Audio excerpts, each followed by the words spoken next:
صرف باری صاحب، یہ جس طرح سے حلقہ بندیوں کا اعلان ہو گیا، حتمی فہرست آ گئی، اب ہم سمجھیں کہ الیکشن کمیشن پوری طرح سے آخر کار ہمیں تیار نظر آ رہا ہے اتنی زیادہ کنٹروورسیز کے بعد کہ وہ ایک فری اینڈ فیئر الیکشنز کروانے کی بھرپور تیاری میں ہے۔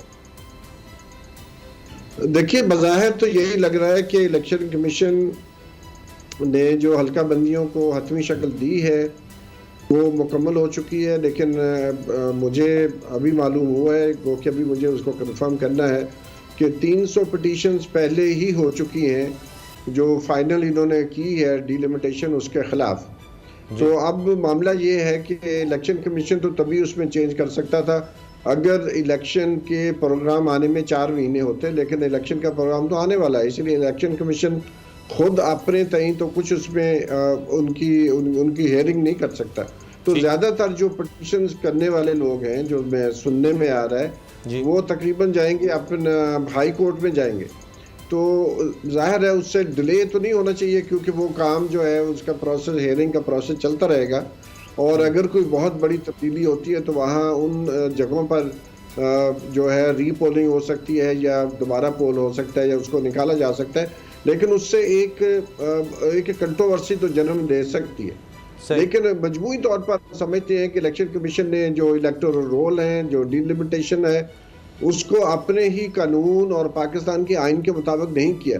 مثلاً آج بھی بہت سارے جو کانسٹیچوئنسیز ہیں ان میں جو اکوالٹی آف ووٹ نہیں ہے، کہیں جو کانسٹیچوئنسی ہے وہ پنجاب کے اندر یا اسے صوبے کے اندر بھی وہاں پر 10 لاکھ کی آبادی ہے اور کہیں پر 5 لاکھ کی 6 لاکھ کی آبادی ہے۔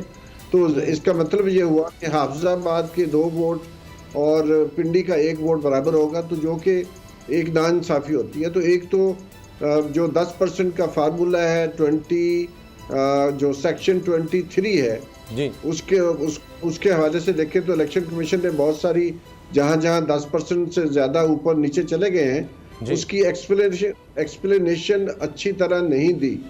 سملرلی جو الیکٹورل رول ہیں اس کے اوپر تقریباً ہمارے کیلکولیشن کے مطابق ہم نے ڈیٹا جاری بھی کیا تھا، جس کے اوپر الیکشن کمیشن نے ری بٹل ایشو کیا تھا۔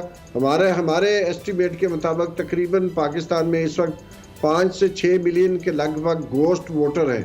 یعنی کہ مثلاً میں مری کی بات کروں یا جہلم کی، وہاں پر 75% سے زیادہ آبادی جو ہے ووٹر ہے۔